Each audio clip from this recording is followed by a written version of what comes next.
పాపల్లే నవ్వమ్మా తీయగా కొమ్మ ఒళ్ళో పున్నగ పువ్వలే నవ్వమ్మా హరి విల్లుగా నవ్వుతూ ఉంటే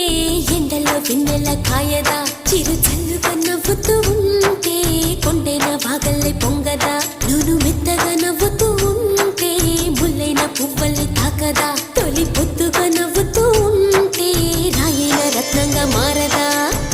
హాయిగా అమ్మ ఒళ్ళో చిన్నారి పాపల్లే నవ్వమ్మా తీయగా కొమ్మ ఒళ్ళో పున్నగ పువ్వలే నవ్వమ్మా